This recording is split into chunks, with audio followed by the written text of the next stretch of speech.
पहले आपकी क्लास चल चुकी थी, मैथ्स में आपकी क्लास ली थी। आज हम बात करेंगे इस क्लास के लिए और कैसे आईएएस और पीसीएस दोनों की कंबाइंड क्लासेस को हम एक साथ लेकर चलेंगे। सबसे पहले हम थोड़े देर के लिए हम सिलेबस पे बात करते हैं, विषय वस्तु पे बात करते हैं, क्या चीज़ें और कैसे कैसे ज्योग्राफी में हमें चीज़ें देखनी पड़ती। सबसे पहले तो आपका पैटर्न आपको पता होगा कि जो यूपीएससी है जिसको हम आईएएस बोलते हैं, आईएएस, आईपीएस और आईएफएस और आईआरएस, ये इतनी मेजर आपकी वैकेंसियाँ होती हैं जो कौन कंडक्ट करवाता है, यूपीएससी, संघ लोक सेवा आयोग। इसके बाद राज्य लोक सेवा आयोग में आप देखेंगे यूपीपीसीएस। यूपीपीसीएस बहुत सारी सेवाओं के लिए स्पेशल भी करवाता है, जैसे सब रजिस्ट्रार हो गया, उसके बाद आपका इन्फोर्समेंट ऑफिसर हो गया, जिसमें आपको स्पेशल कुछ चीज़ें मांगी जाती है ग्रेजुएशन में। तो उन चीज़ों के लिए देखिए दोनों को कंबाइंड में अभी एक बहुत बड़ा बदलाव हुआ है यूपीपीसीएस में। आप देखेंगे यहाँ पे जो ऑप्शनल सब्जेक्ट थे, जो आपको वैकल्पिक विषय लेते थे या ऑप्शनल सब्जेक्ट लेते थे, इसको उत्तर प्रदेश लोक सेवा आयोग ने हटा दिया, इसको खत्म कर दिया। देखिए दोनों में बहुत बड़ा अंतर है, लेकिन आप जीएस के तौर पर देखेंगे जो आपका सामान्य अध्ययन पेपर होता है वो टैली करता है। जैसे यूपीपीसीएस के प्रीलिम्स को देखेंगे, प्रीलिम्स मतलब जो आपका प्री होता है, इसमें दो पेपर होते हैं, एक आपका जीएस होता है और एक आपका जीएस 2 होता है, इसको सी सेट बोला जाता है। सी सेट क्या होता है, क्वालिफाइंग होता है 33% के लिए, और जीएस फर्स्ट होता है, इससे आपकी मेरिट बनती है, यही आपका मेन होता है। ये क्वालिफाइंग है, इससे आपकी मेरिट बनती है, और जब आप प्री क्वालिफाई करते हैं तब यूपीपीसीएस में आपका मेंस होता है। मेंस में देखिए क्या क्या बदलाव हुए हैं, उनको हम 2023 के लिए देखेंगे। जैसे सीधी सी बात है, मेंस में वही GS first paper, GS second paper और जीएस थर्ड पेपर और जीएस फोर्थ पेपर। इससे पहले 2023 से पहले क्या होता था कि GS first paper, GS second paper, GS third paper, GS fourth paper के बाद हमारा वैकल्पिक विषय होता था, एक वैकल्पिक विषय जिसमें आप ऑप्शनल सब्जेक्ट में चाहे हिंदी रखें, चाहे आप बीटेक के सब्जेक्ट रखें, चाहे मैथ रखें, चाहे केमिस्ट्री रखें, चाहे जो रखें, उन पे रिलेट होता था। लेकिन जब वैकल्पिक विषय हटा, मेंस में 2 जीएस और जोड़े गए, जीएस आपका 5 और जीएस आपका 6, जो उत्तर प्रदेश पे डिपेंड है, अर्थात उसको फर्स्ट और सेकंड में डिवाइड किया गया उत्तर प्रदेश स्पेशल के लिए, जिसमें उत्तर प्रदेश की संस्कृति, कल्चर, उत्तर प्रदेश का हिस्ट्री बैकग्राउंड, उत्तर प्रदेश की जियोग्राफी, उत्तर प्रदेश की इकोनॉमिक्स और उत्तर प्रदेश करंट अफेयर्स से क्वेश्चन होंगे। चलिए इनको साइड में रखते हैं। इन सबके अलावा यूपीपीसीएस 2 पेपर और होते हैं, जिनमें आपका एक निबंध होता है और दूसरा आपका ये निबंध या एस्से हो गया, और दूसरा आपका हिंदी लैंग्वेज होती है, जो हमारी राष्ट्रीय भाषा है, उसका पेपर होता है। चलिए ये सब 200 नंबर के होते हैं, जितने भी जीएस का, GS second, GS third, GS fourth, GS 5 और जीएस 6। और ये निबंध आपका क्या होता है, 50-50 नंबर के 3 पेपर निबंध के होते हैं, और हिंदी भी क्या होती है 150 नंबर की होती है। ये तो हमारे यूपीपीसीएस के सिलेबस हो। अब हमारे जो आपका यूपीएससी कंडक्ट करवाता है, इनमें भी वही होता है, प्री में एक जीएस फर्स्ट पेपर और एक जीएस सेकंड पेपर, जिसको हम क्या बोलते हैं, सी सेट। क्या बोलते हैं, सी सेट। जाहिर सी बात है जीएस फर्स्ट में भी 100 क्वेश्चन रहते हैं, यहाँ पे 150 क्वेश्चन रहते हैं, लेकिन यहाँ पे 100 क्वेश्चन रहते हैं। इनका थोड़ा असर क्या होता है, अलग। यहाँ भी आपको 35% पास होना अनिवार्य है, और मेरिट जो बनती है प्रीलिम्स की वो 100 नंबर, 100 क्वेश्चन वाले से बनती है, तब जीएस फर्स्ट से बनती है। ठीक है, इसको हमने समझा। अब यहाँ का मेंस अगर हम बात करें, जो आपका मेंस होता है, यहाँ पे 4 जीएस होते हैं, जिसमें फर्स्ट, सेकंड, थर्ड और फोर्थ, जो एकदम टैली करते हैं आपके यूपीपीसीएस चारों पेपर से। अब इन चारों पेपर को हम यूपीपीसीएस और यूपीएससी को एक समान देखते हैं। जिनमें आपका फर्स्ट पेपर जो है ये जियोग्राफी और इतिहास से संबंधित होता है, ठीक है। सेकंड पेपर आपका संविधान और आर्ट एंड कल्चर से संबंधित होता है। थर्ड पेपर में साइंस टेक इकोनॉमिक्स और करंट अफेयर के मुद्दे होते हैं, एनवायरनमेंट होता है। और फोर्थ पेपर में आपका इथिक्स होता है।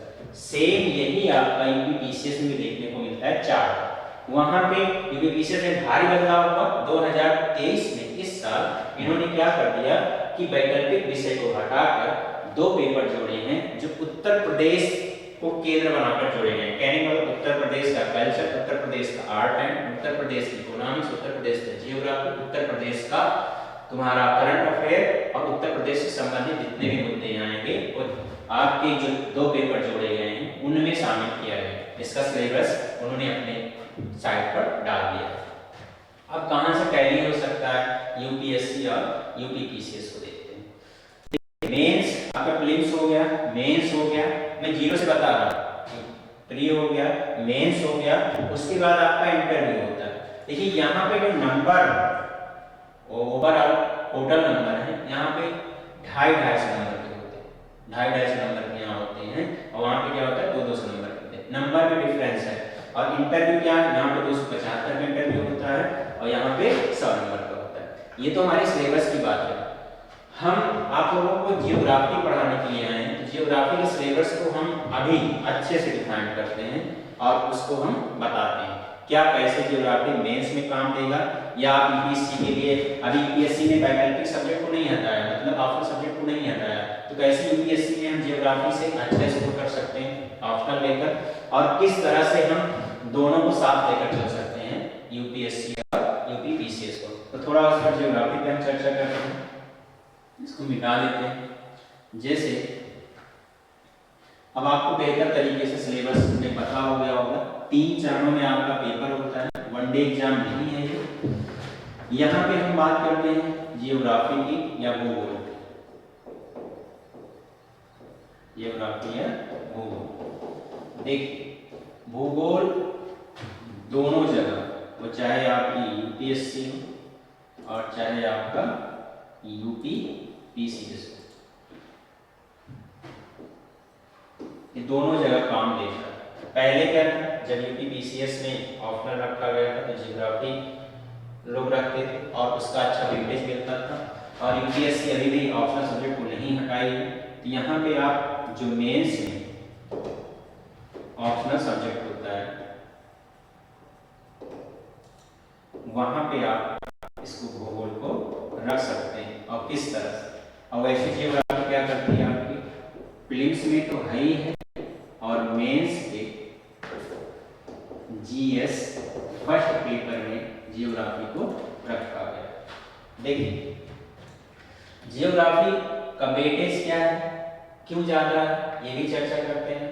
जब जियोग्राफी आप ऑप्शनल रखें, जैसे बहुत लोगों का प्रश्न होता है सर जियोग्राफी ऑप्शनल रखने से हम क्या लाभ है, तो जब जियोग्राफी ऑप्शनल आप रखेंगे भूगोल को, तो सबसे पहली बात आपका optional first paper second paper तो आपका तैयार होगा, यहाँ पे आपका जीएस फर्स्ट भी तैयार होगा।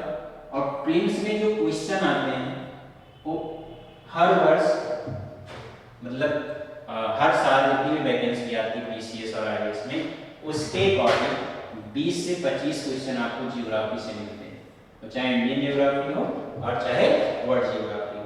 जाहिर सी बात है कि जब हम भूगोल को देखें, भूगोल एक वेटेज वाला सब्जेक्ट है जिसमें आपका प्रीलिम्स में भी आपके स्कोर बन सकते हैं और मेंस के जीएस फर्स्ट में आप अच्छा स्कोर कर सकते हैं और ऑप्शनल में आपका हो सकता है। लेकिन ये ध्यान दें कि आप यूपीपीसीएस के लिए जा रहे हैं तो यूपीपीसीएस ने ऑप्शनल को इस साल खत्म कर दिया। तो चलिए हम नजर डालते हैं, थोड़ा प्रीलिम्स पे हमें लेकर चलना है, प्रीलिम्स पे फोकस रहना है, तो प्रीलिम्स के सिलेबस को नजर डालते हैं, कैसे क्या जियोग्राफी में क्या सिलेबस है और कैसे क्या हमें देखने को मिले। आइए देखते हैं एक बार जियोग्राफी के सिलेबस को।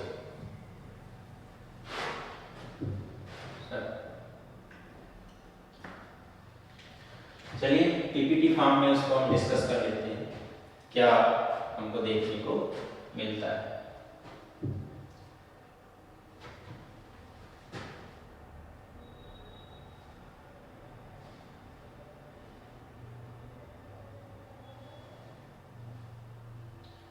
देखिए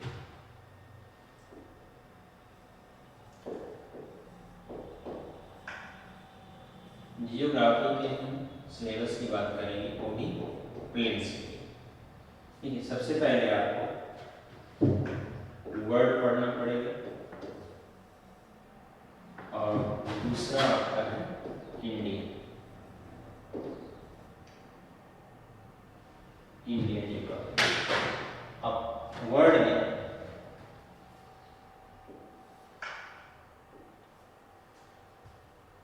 में हम सबसे पहले सामान्य भूगोल की बात करेंगे या जनरल जियोग्राफी।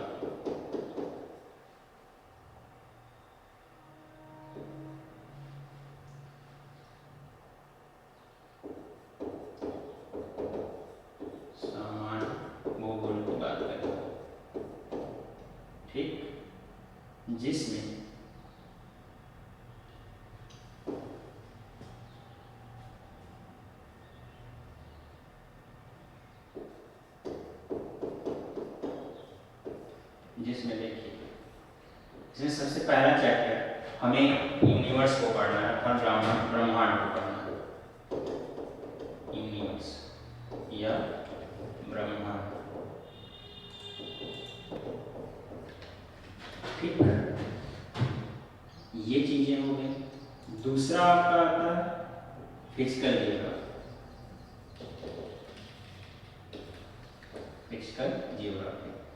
इसमें बहुत सारी चीजें आपको पढ़नी पड़ती हैं, जिसमें आप पढ़ते हैं फिजिकल जियोग्राफी में अर्थ को पढ़ेंगे, अर्थ का स्ट्रक्चर पढ़ेंगे, अर्थ का इनर कोर पढ़ेंगे, और अर्थ पे जितने भी आपके रॉक्स हो गए, माउंटेन हो गए, रिवर हो गए, इन सब चीजों को पढ़ना फिजिकल जियोग्राफी के अंदर आता है। उसके बाद आपका आता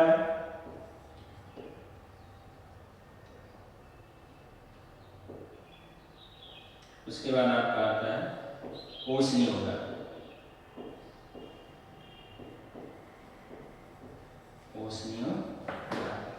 अर्थात समुद्र विज्ञान या समुद्र भूगोल, ये चीजें होंगी। उसके बाद वर्ड में आपका आता है क्लाइमेटोलॉजी, जलवायु विज्ञान। उसके बाद आपका आता है ह्यूमन जियोग्राफी अर्थात मानव भूगोल, जिसमें हम पढ़ते हैं किसको, जनसंख्या को पढ़ते हैं और विभिन्न जनजातियों प्रजातियों को पढ़ते हैं। उसके बाद आता है इकोनॉमिक्स, आर्थिक भूगोल या इकोनॉमिक जियोग्राफी, जिसमें हम उद्योग धंधों को पढ़ते हैं, मिनरल्स को पढ़ते हैं और परिवहन को पढ़ते हैं, ट्रांसपोर्टेशन को पढ़ते हैं, जिसमें आपका एयर ट्रांसपोर्टेशन है, जिसमें वायुयान वगैरह हो गया, वाटर ट्रांसपोर्टेशन हो गया, ये सारी चीजों को क्लियर करते हैं। देखिए, तीसरा सबसे महत्वपूर्ण पहलू आपका होता है मैपिंग। क्या होता है? मैपिंग। मैपिंग में आपको वर्ड को अलग देखना पड़ेगा और इंडियन को जब देखेंगे आप, इंडियन जियोग्राफी, सबसे पहले इंडियन जियोग्राफी में आप क्या पढ़ते हैं, भारत का इंट्रोडक्शन होता है, जिसमें इसका फिजिकल और पॉलिटिकल दोनों देखकर आप क्या करते हैं, इसके पड़ोसी देशों का नेटिव कंट्री को देख लेते हैं। दूसरा इंडिया का होता है रॉक सिस्टम, चट्टान वर्गीकरण। तीसरा आप क्या देखते हैं,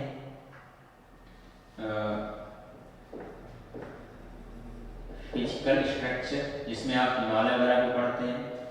चौथा आप क्या देखते हैं, रिवर सिस्टम। उसके बाद आप इकोनॉमिक जियोग्राफी में इंडियन की जाएंगे तो आपको कोल, माइन, पेट्रोल और उसके बाद आपका एनर्जी, उसके बाद आप पूरा का पूरा देखेंगे क्या, परिवहन ट्रांसपोर्टेशन, वो भी आपका चाहे वायुयान हो चाहे आपका रेल हो, इन सबको आपको देखना। मैपिंग ये बहुत बड़ा वेटेज है। मैपिंग वेटेज क्यों होता है, क्योंकि आप मैपिंग में वर्ल्ड के जितने भी कॉन्टिनेंट अर्थात महाद्वीप हैं, जिनमें 7 महाद्वीपों को एक साथ आपको करना पड़ता है। कहाँ पे क्या लोकेशन है। देखिए मैपिंग का सबसे बड़ा रोल होता है कि मैपिंग आपके करंट से जुड़ता है, करंट अफेयर से जुड़ता है। ये चीजें किससे जुड़ती हैं? करंट अफेयर से। जैसे मैं अभी थोड़ा और चर्चा करूं तो इसको मिटा दूं, तो आप लोगों ने इसको देख लिया होगा या लिख लिया होगा, मैं इसको मिटा दूं तो आपको और अच्छे समझ में आएगा। देखिए जाहिर सी बात है कि जियोग्राफी कैसे करंट से पूछी जाती है उस पर हम 2 मिनट चर्चा करेंगे और प्रीवियस में क्वेश्चन पेपर भी हमें अभी डिस्कस कर लेना है। जैसे हम इस समय देख रहे हैं कि जैसे यूनिवर्स को ही ले लो, इस समय यूनिवर्स ब्रह्मांड के तौर पर देखें तो हमारा एक प्लैनेट और चर्चा है जुपिटर, अर्थात एक ग्रह है हमारा जो क्या है बृहस्पति, अर्थात जुपिटर। मैं अभी करंट मुद्दे की बात कर रहा हूँ, कैसे करंट को मिलाकर आपके क्वेश्चन कैसे थ्योरेटिकल पार्ट से बन जाता है, ये क्यों चर्चा में। अभी इसके सैटेलाइट का पता लगाया गया और इसके टोटल उपग्रह कितने हो गए हैं, इसके टोटल उपग्रह हो गए हैं बृहस्पति के 92 उपग्रह। अभी फरवरी की न्यूज, मतलब फरवरी 2023 में बृहस्पति के कितने उपग्रह हो गए? 92। ठीक, तो जाहिर सी बात है इससे पहले जो ग्रह था शनि अर्थात सैटर्न, शनि अर्थात सैटर्न, सैटर्न के 82 उपग्रह हो गए। तभी 1 साल पहले तक अगर हम बात करें करंट मुद्दे में तो सबसे ज्यादा उपग्रह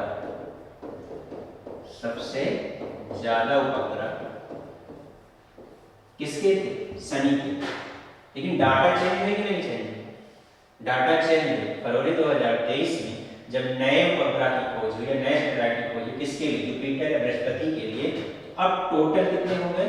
92 सैटेलाइट हो गए किसके? बृहस्पति के हो गए। तो जाहिर सी बात है कि अब सबसे ज्यादा उपग्रह वाला कौन हो गया? बृहस्पति। अगर क्वेश्चन बनेगा करंट अफेयर में तो पूछा जाएगा अभी हाल ही में कौन से ग्रह के सबसे ज्यादा उपग्रह हो गए? बृहस्पति हो गए। तो यहाँ पे आपको ध्यान देने वाली बात है कि जो एग्जामिनर होगा वो हो सकता है क्वेश्चन न उठाए कि सबसे ज्यादा उपग्रह वर्तमान में किस ग्रह के हैं, या टोटल नंबर ऑफ सैटेलाइट किसके सबसे ज्यादा? बृहस्पति के। ये ना उठाए, वो किससे क्वेश्चन उठा ले? आपके सूर्य परिवार से क्वेश्चन उठा सकता है, या सोलर सिस्टम से उठा सकता है, या इसको हम सन फैमिली भी बोल सकते हैं, यहाँ से क्वेश्चन उठा सकता है। उठा सकता है नहीं उठा सकता है? उठा सकता है। ये क्वेश्चन है मुझसे क्या उठा सकता है? सन फैमिली को उठा सकता है, सौर परिवार को उठा सकता है, सौर मंडल को उठा सकता है, सोलर सिस्टम को। तो आप करंट अफेयर को देखते हुए आप सारे सब्जेक्ट को तैयार कर सकते हैं, बड़े आराम से तैयार कर सकते हैं। ये मेरा दावा। कहने का मतलब जब आपने करंट अफेयर न्यूज़पेपर में देखा सबसे ज्यादा उपग्रह किसके हो गए? बृहस्पति के हो गए हैं, तो आपको कॉन्शियस माइंड, आपका माइंड क्या होना चाहिए? चौतरफा चलना चाहिए। और आपको क्या करना चाहिए? यूनिवर्स को थोड़ा पढ़कर जाए, क्योंकि एग्जामिनर एग्जैक्ट क्वेश्चन ना उठा के क्या करेगा? यूनिवर्स से क्वेश्चन बना देगा। और आपके सिलेबस में यूनिवर्स है, आपका जनरल ज्योग्राफी में सबसे पहला चैप्टर आपका यूनिवर्स ब्रह्मांड है। ये चीज समझ में आ रही है? अब जैसे हम बात करें किसकी, जैसे मैपिंग की बात हो रही है। बहुत बच्चे ये बार बार पूछते हैं हमसे कि मैपिंग सर बहुत गलत होती है, या मैपिंग से क्वेश्चन जो आते हैं वो समझ नहीं आते। तो उसके लिए क्या करना है? आपको एक ऑक्सफोर्ड स्टूडेंट एटलस लेना है, आपको मार्केट में मिलेगा ऑक्सफोर्ड स्टूडेंट एटलस। उसमें पॉलिटिकल, फिजिकल, कॉन्टिनेंटल टाइप का दिया है और इंडिया का पूरा दिया है। उससे मैपिंग से क्या तैयार हो सकती है आपकी? जैसे मैपिंग से सबसे पहले तो आपको नॉर्मल तरीके से आप शुरू में हैं तो आपको महाद्वीप के बारे में पता होना चाहिए। महाद्वीप क्या है? महासागर क्या, कॉन्टिनेंट और आपका ओशियन, ओशियन कॉन्टिनेंट ओशियन, इनके बारे में पता होना चाहिए। इन चीजों के बाद जब आप देखेंगे तो महाद्वीप में क्या होगा, कंट्री होगी। अब महाद्वीप में जब कंट्री होंगी, जो देश होंगे हमारे, जो जैसे कि अब करंट में हम अगर मैपिंग पे जोड़े करंट अफेयर, मेरी बात को समझ रहे हैं आप ना, इस करंट अफेयर में हम जोड़े तो एक चीज आपको समझ में आती है कि इस समय आपका यूरोप बहुत चर्चा में, यूरोप महाद्वीप बहुत चर्चा में। ये मैं नहीं कह रहा हूँ, आपका न्यूज़पेपर कह रहा है, आपकी टीवी कह रही है, कैसे चर्चा में। यूरोप जो कॉन्टिनेंट है वहां पे देखो रसिया और यूक्रेन का क्या चल रहा है, युद्ध चल रहा है। तो भैया मेरे रूस यूक्रेन चर्चा में है तो पूरा यूरोप चर्चा में है ना, बात अलग है, रूस आधा यूरोप में आधा एशिया में, इसका मतलब एशिया भी चर्चा में, सीधी सी बात। तो जाहिर सी बात है जब यूरोप चर्चा में है, रूस और यूक्रेन के कंडक्ट को लेकर, अर्थात जो विवाद हो रहा है रूस और यूक्रेन में उनके बीच की चर्चा में लेकर है, तो आपको पता होना चाहिए कि यूक्रेन कहाँ है, यूरोप में। सबसे पहला क्वेश्चन तो नॉर्मल एग्जाम में पूछ लेगा, यूक्रेन देश या यूक्रेन कंट्री किस कॉन्टिनेंट का भाग है या किस महाद्वीप का भाग है, यूरोप का भाग। मैं करंट जोड़ रहा हूँ, अभी मैं सिलेबस लाया नहीं, मतलब मैंने चैप्टर स्टार्ट कर दिया। ये आप समझिए पहले ज्योग्राफी किस तरह से आपको बांधे रखता है, ज्योग्राफी हम क्यों पढ़ते हैं, ये भी तो एक क्वेश्चन बन सकता है, आपसे कोई पूछ सकता है ज्योग्राफी क्यों पढ़ते हैं, अभी उस पर हम चर्चा करेंगे। ये सबसे पहले देखिए मैपिंग और आपकी ज्योग्राफी के अदर पार्ट कैसे करंट अफेयर से जुड़ते हैं, किस तरह एग्जाम में जोड़ता है। अब यूक्रेन जब देखा आपने कि यूरोप का पार्ट है, रसिया क्या है, एशिया में भी है यूरोप में भी। अब सीधी सी बात है कि रसिया का वह कौन सा भाग है जो एशिया महाद्वीप में, साइबेरिया वाला पार्ट रसिया का। सीधा क्वेश्चन बना है, इस क्वेश्चन प्रीवियस ईयर में आ चुके हैं कि रसिया का एशिया वाले भाग को क्या कहते हैं। ठीक है, आपसे पूछ सकता है कि रूस की जो राजधानी है मॉस्को किस महाद्वीप में या किस कॉन्टिनेंट में, तो जवाब आपको पता कैसे चलेगा, मैपिंग से पता चलेगा ना। लेकिन आपका जो माइंड है वो सीधे सीधे क्या करना चाहिए कि करंट अफेयर को देख कर ही आप मैपिंग पर जाएं, करंट अफेयर को देखते रहें और मैपिंग पे जाएं। सीधी सी बात, हमने देखा यूक्रेन, तो यहाँ से क्वेश्चन कैसे बन सकते हैं। अब यूक्रेन की जो सीमा है जिसको हम बाउंड्री कहते हैं, किन कंट्री से लगी हुई है, या यूक्रेन किस सागर का पार्ट है, या यूक्रेन में कौन सी झीलें हैं, या यूक्रेन में लॉ अयस्क क्या होता है, या यूक्रेन का मतलब जो एग्रीकल्चर सिस्टम है वो सबसे ज़्यादा क्या पैदा करता है। अब रसिया में रसिया की राजधानी कहाँ है, रसिया के जो बंदरगाह साल भर खुले रहते हैं, या रसिया किन देशों के साथ सीमा साझा करता है, ये सब आपके करंट अफेयर से ही तो मैपिंग पूछी जा रही है मेरे, सीधी सी बात है। तो वही मैं समझाने का प्रयास कर रहा हूँ कि करंट अफेयर से ही आपका पूरा का पूरा मैपिंग पूछता है। जैसे ये चीजें हो गई, अब इंडिया से कैसे क्या कर सकते हो आप। अब इंडिया में जैसे G20 हो रहा है, ये तो बहुत चर्चा में G20 सम्मेलन हो रहा है, 20 देशों का संगठन है जो भारत में ही आपकी G20 सम्मेलन हो रहा है। सीधी सी बात, ये जिस शहर में होंगे क्या वो चर्चा में नहीं रहेंगे, तो रहेंगे। जब आप इंडियन मैपिंग में जाएंगे, इंडियन मैपिंग में जब जाते हैं तो आप जब सिटी को देखते हैं तो सिटी में आपके G20 सम्मेलन जहाँ जहाँ होंगे, जैसे इस समय वर्तमान में लखनऊ में हुआ था, ग्लोबल प्रेस समिट हुई थी, तो लखनऊ में जब आप देखेंगे लखनऊ की बैकग्राउंड को, जब उत्तर प्रदेश लखनऊ बैकग्राउंड देखें तो लखनऊ किस रिवर बैंक के, मतलब रिवर बैंक में, मतलब किस नदी के किनारे, सीधी सी बात गोमती। एक क्वेश्चन आपका तो कोई पीछे भी उठा सकता है, सीधी सी बात है। तो मैपिंग जो मुद्दे होते हैं वो करंट अफेयर से जुड़ते हैं, ये सीधी सी बात है। और अगर आपको नहीं समझ में आ रहा है, अभी मैं अभी मैं आपको बताता हूँ। जैसे आप देखिए कुछ योजनाएं लाई जाती हैं, उनका लोकेशन होता है, कुछ वन्यजीव अभ्यारण्य चर्चा में होते हैं, उनका भी लोकेशन आप देख सकते हैं। जैसे मैं यूपीएससी के लिए अभी चर्चा कर लूं, यूपीएससी के लिए अभी देखो भारत सरकार ने नामीबिया से चीतों को लाया, नामीबिया से चीतों को लाया था। देखिए सीधी सी बात है, जब नामीबिया से चीते आए हैं, इनको कहाँ रखा? कुनो नेशनल पार्क में रखा। अब अगर यूपीएससी क्वेश्चन बनाया तो स्कोप में दे देगा, कैसे पूछेगा? कुनो नेशनल पार्क, सीधी सी बात है, शिवपुर और मुरैना जिलों में स्थित है। दूसरा अगर बनाएगा तो क्या बनाएगा? वो बना देगा, सीधी सी बात है कि कुनो नेशनल पार्क, कुनो नेशनल पार्क विंध्यन श्रेणी पर है, विंध्यन श्रेणी पर है। सीधी सी बात है, ये तो है करंट में, करंट अफेयर हो गया आपका। कुनो नेशनल पार्क चर्चा में, शिवपुर और मुरैना जिले हो गए मध्य प्रदेश के, ये एमपी हो सकता है बना दे, मध्य प्रदेश के शिवपुर और मुरैना जिलों में स्थित है, थोड़ा भिन्न श्रेणी में। अब इससे क्वेश्चन क्या बनाएगा? निम्न में से कौन सही है? कौन सही है? केवल एक,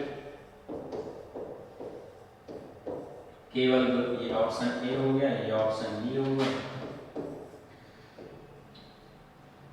एक और दो दोनों सी ऑप्शन हो गया, एक और दो दोनों। डी क्या बनाएगा? ना तो एक ना तो दो, ना तो एक और ना तो दो, सीधी सी बात है, ये दोनों सही हैं। यहाँ पे ये ऑप्शन सी, ये यूपीएससी का ट्रेंड होता है। यूपीपीसीएस थोड़ा अस्तर क्या करता है, थोड़ा नीचे करके पूछता है। सीधी सी बात पूछ लेगा कि कुनो नेशनल पार्क किस राज्य में, कुनो नेशनल पार्क किस राज्य में। लेकिन भैया मेरे ये जो मैपिंग है ये करंट अफेयर पे है कि नहीं है? और एक चीज और चर्चा कर लेते हैं, जैसे अभी आपने देखा था कि तुर्की में भूकंप आया था, तुर्की में भूकंप आया था। अच्छा, तुर्की किस महाद्वीप का भाग? तुर्की में भूकंप आया। अब जैसे मैं आपको लिखूं कि तुर्की में भूकंप है, तो ये किसका पार्ट? करंट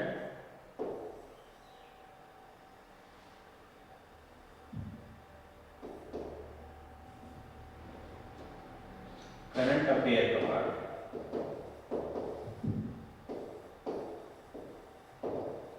करंट अफेयर का पार्ट। लेकिन इससे जो क्वेश्चन बनेंगे आपके इंस्टॉलमेंट्स में वो कैसे बनेंगे? सबसे पहले तो आपका फिजिकल ज्योग्राफी में भूकंप अच्छे से आप पढ़िए, इसको अच्छे से पढ़िए, चाहे रिएक्टर पैमाना पहुंच ले या भूकंप मापक यंत्र पहुंच ले, सिस्मोग्राफ को पूछ ले, कथन में पूछ ले या वैसे पूछ ले, या भूकंप छाया क्षेत्र पूछ ले, ये चीजें समझ में आ रही।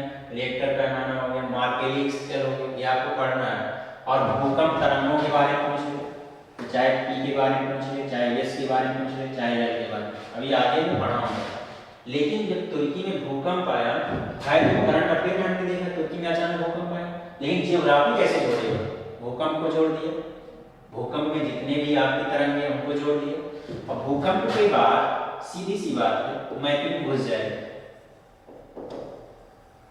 और मैपिंग के साथ साथ आईआर का क्वेश्चन भी बना सकता है, जो आपका मेंस में इंटरनेशनल रिलेशन, जिसमें दोस्ती एक ऑपरेशन चला रहेगा, तो तुर्की और भारत के राजनीतिक संबंधों के बारे में मेंस में क्वेश्चन बन सकता है।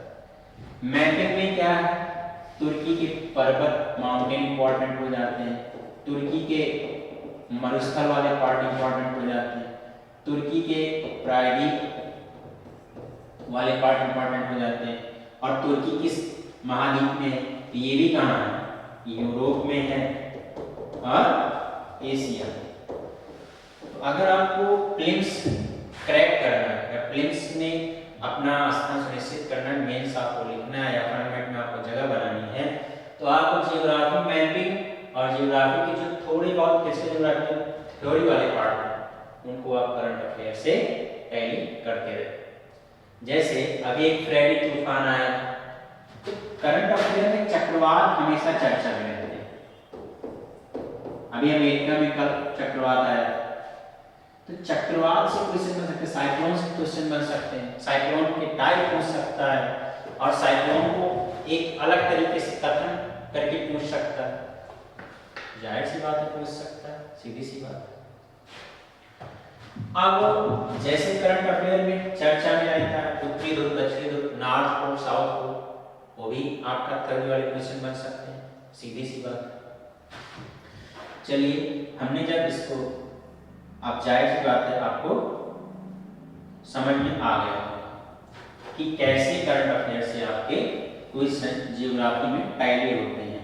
यही नहीं, करंट अफेयर हर जगह आपका टैली होता है। किसी भी सब्जेक्ट को आप उठाएंगे तो करंट अफेयर आपको मिलेगा, सीधी सी बात।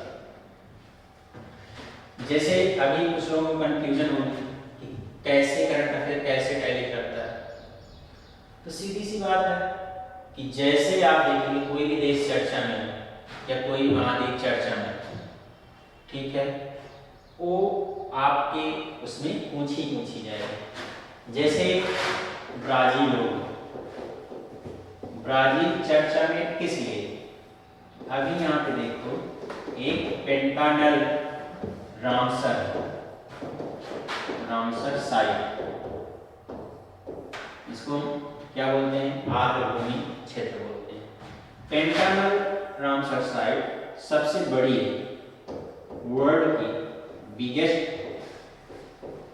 रामसर साइट, विश्व की सबसे बड़ी। अब ब्राजील चर्चा में आ गया पेंटानल में। पेंटानल में क्या हो रहा है कि इन्वायरमेंट पॉल्यूशन से पेंटानल का अस्तित्व खतरे में, पेंटानल का अस्तित्व खतरे में। तो जाहिर सी बात है ब्राजील चर्चा में है, तो ब्राजील के साथ साथ ब्राजील किस महाद्वीप में, सबसे पहले तो ये देखना है हमको किस महाद्वीप में है, साउथ अमेरिका में, दक्षिण अमेरिका में। अब ब्राजील किन देशों की बाउंड्री टच करता है, ब्राजील में कौन सी नदियां हैं, या ब्राजील में कौन से मरुस्थल हैं, या ब्राजील में कौन से घास के मैदान हैं, या ब्राजील और किसके लिए फेमस है, या एग्रीकल्चर प्रोडक्शन में क्या फेमस है ब्राजील का, और आपके मिनरल्स में ब्राजील में क्या पाया जाता है। जैसे ब्राजील का एक बंदरगाह हमेशा चर्चा में रहता है, सेंटोस, ये आपको पता होना चाहिए, इसको हम हिंदी में क्या पढ़ते हैं, सेंटोस। सेंटोस बंदरगाह को क्या बोलते हैं, कॉफी बंदरगाह कहते हैं।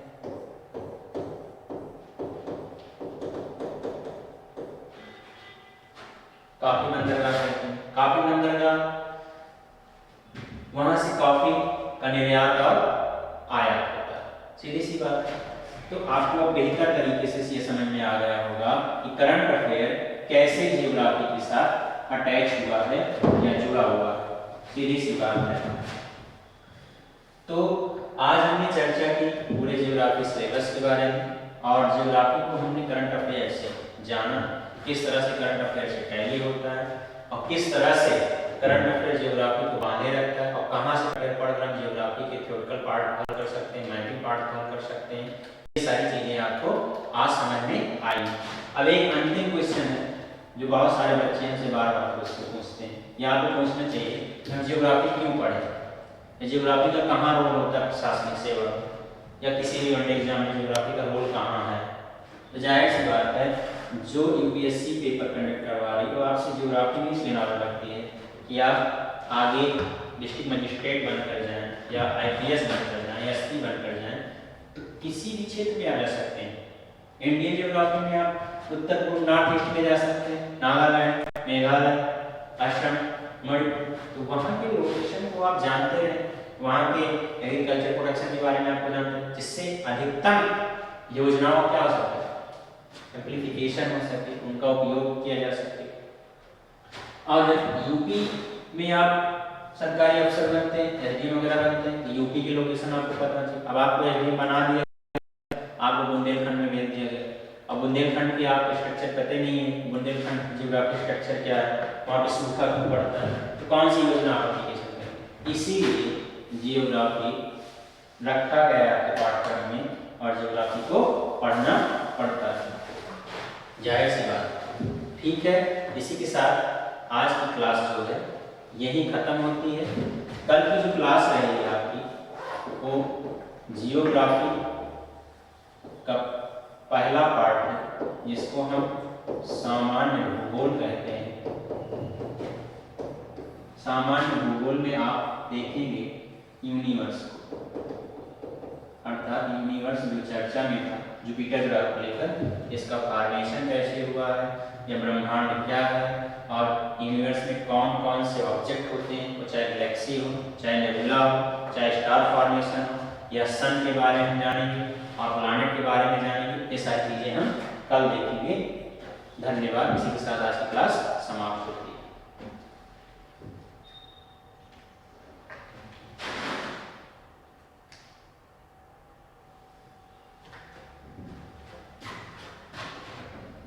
कितने घंटे की?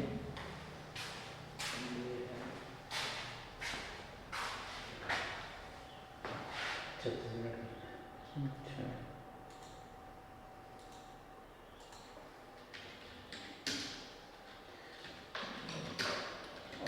पीपीटी वहाँ पे चला के दिखाएंगे एक बार। वही मैं मांग रहा था आपसे, 20 समझ नहीं आया क्योंकि मैं बोल रहा था।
रोको